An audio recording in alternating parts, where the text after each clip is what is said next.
warn that Rogers is armed and very dangerous.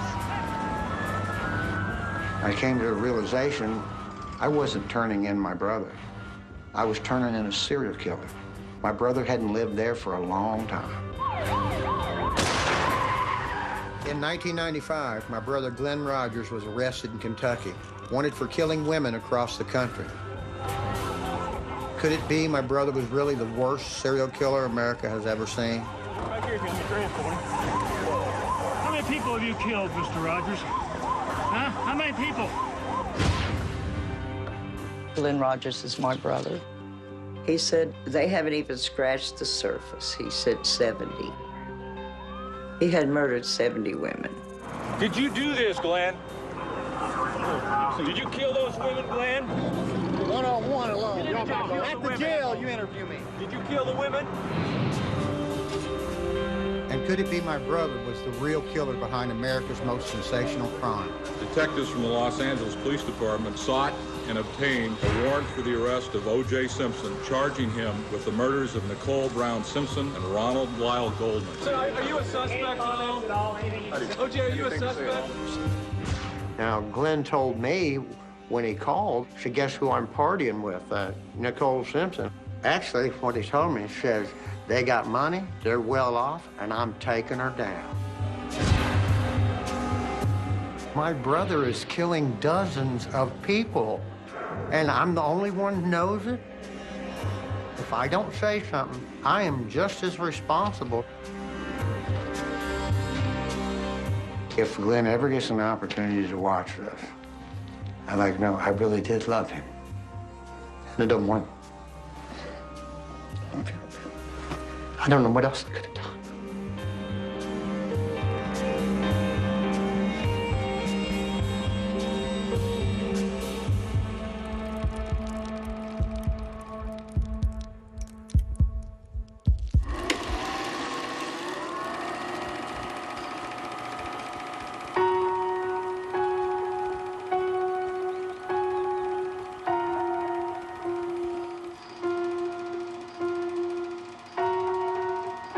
When I see Glenn as a baby, I just wonder what went wrong, what happened to him.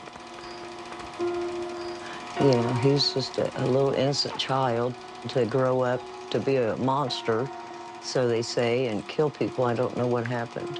How many people did you kill? Killing Glenn? I think you're either go one way or you go the other. You get filled with love or you get filled with hate and anger.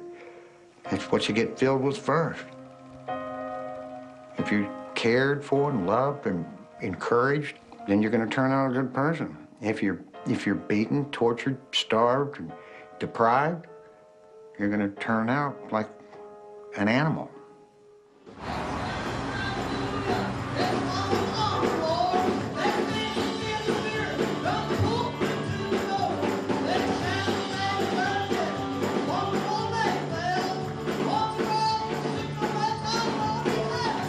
My name is Sue Rogers, and I'm the oldest child, and Glen Rogers is my brother. My mother's name is Edna Mae. She was always into church, a full gospel Pentecostal, and they used to sing on the radio. And she was brought up real strict. You know, she couldn't wear pants or shorts. She had to wear skirts real long and no makeup. And they went to church like 3 or 4 times a week.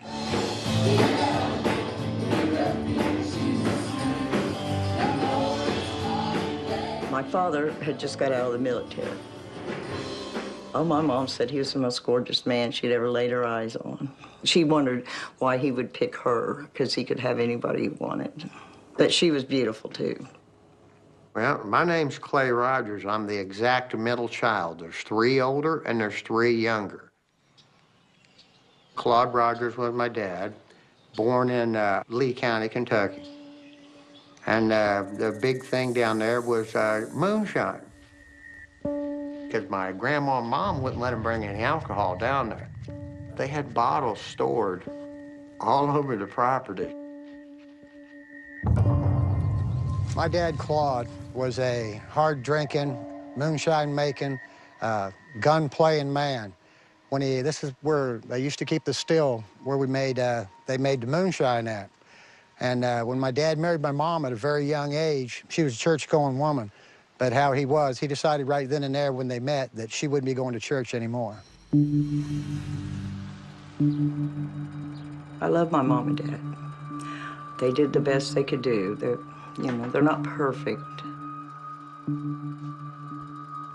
Back then, you had to go to a judge and to get permission to have your tubes tied so you don't have any more children. And Mom and Dad went in front of a judge to ask him that, and they already had 5 kids. And he said, no, your life's not in danger. So the next child born was Glen. It's kind of ironic, isn't it? Huh? At Glen's birth, I think it was the worst possible time. Dad lost his job due to his drinking, so we had to move, and that was the only house that would rent to somebody with 7 kids, and Mom had to tell him we only had 4. It's the only house we could afford. I can remember eating oatmeal, government oatmeal, for 3 years, breakfast, lunch, and dinner. You're hungry, you steal something at somebody's house.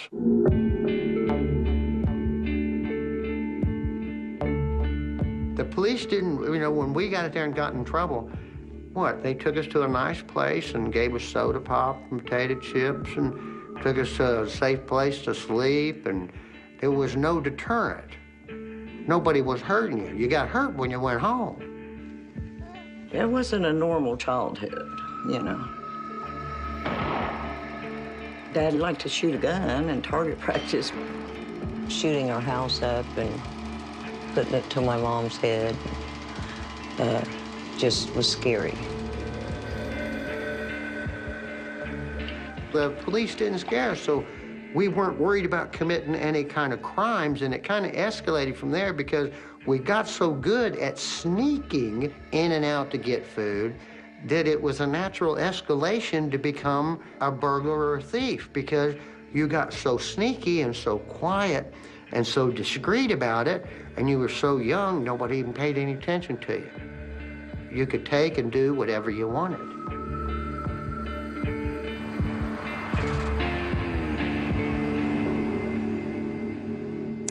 I was about 11 years old, and Glen was about 8, when I took him on one of his first burglaries. The blue house on the corner is very important because it's the first time in my life where I made a conscious decision to commit a crime. And I took my brother Glen with me. We ended up almost being caught and jumped off the roof. We got away at that time. Within a couple of days later, me and Glen were in the park. Glen hollered at me and says, "I'll be right back." Didn't know what he was doing, but he went right into that house with a lady in the yard hanging up laundry. Went in and took her money, came back out the front door and over to the park to me. That's the first time that I realized that he was willing to go to much more extreme than I was. Clay was using him, breaking into places and using Glen to go in. He was smaller, plus if he got caught, he was a juvenile, and he wouldn't go to prison or jail. He did what I told him to do when we were going through this stage, okay? He was younger, so I was kind of protecting, and he would share bad things with me, so there was a bond there. What I've been doing is going through the microfiche at the libraries and looking up old stories about us, like this 100 burglaries in 90 days that we were arrested for back in 1973, 74, and 75. The judge branded me the ringleader, so I got sent to reform school. Then I got shipped off to the Army when I turned 17. Glen spent his teens going in and out of Ohio's juvenile prison system. Glen was sentenced to TICO, which was a reform school for juvenile offenders. And while he was out there, a couple of the guards, I've seen evidence of it, were sexually molesting him while he was there. I even seen one of the notes that the guard had sent back with his mail to his cell. Get back to your cell, get it up, I'll be there in a minute.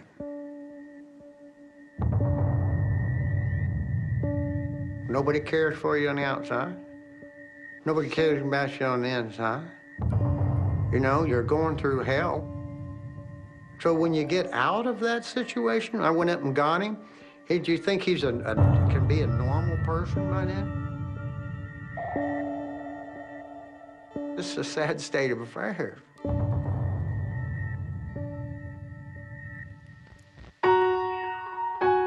Glenn just got out of reform school, and one of his friends told him that a girl that he used to see and like was in the hospital, that she'd had a baby, and that they won't let her out of the hospital because she has no address or nowhere to go with the baby.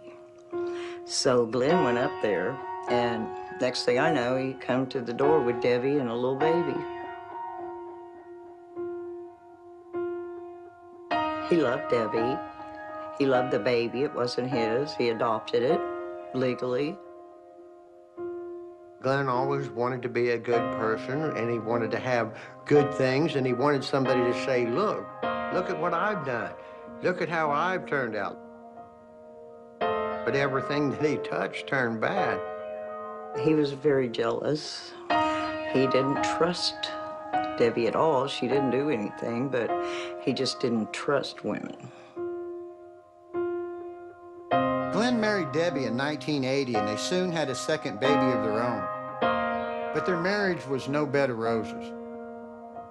She had to be at the house, taking care of the kids, not at the store. If she varied in any way from whatever plan that was that day, then she would get beaten. Well, he beat Debbie and put her in a hospital.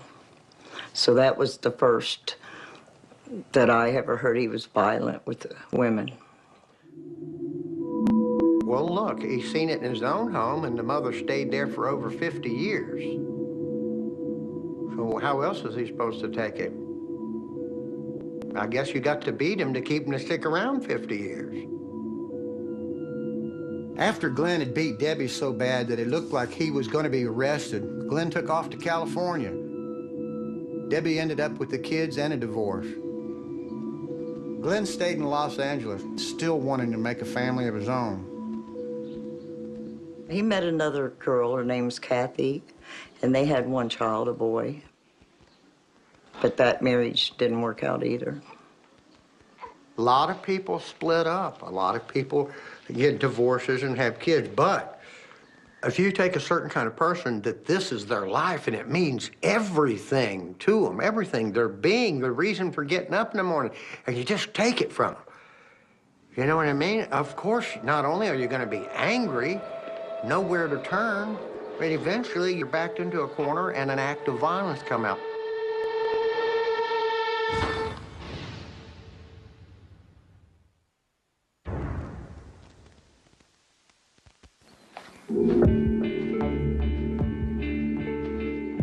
After Glenn split from Kathy in 1984, our dad Claude got sick and died. Glenn started to unravel even more. He was doing drugs, getting arrested a lot, and traveling across the country when he wasn't in jail. And when he came back home to Hamlin, he'd be more violent, taking more risks and more chances. This is a sketch of an armed robber that robbed a gas station down the street from my sister's house with a steak knife, a butcher knife. Well, it was, my sister showed me the same newspaper article. She was going to lose her home or be evicted, and Glenn went out and robbed this gas station store and brought her the money back to save the house.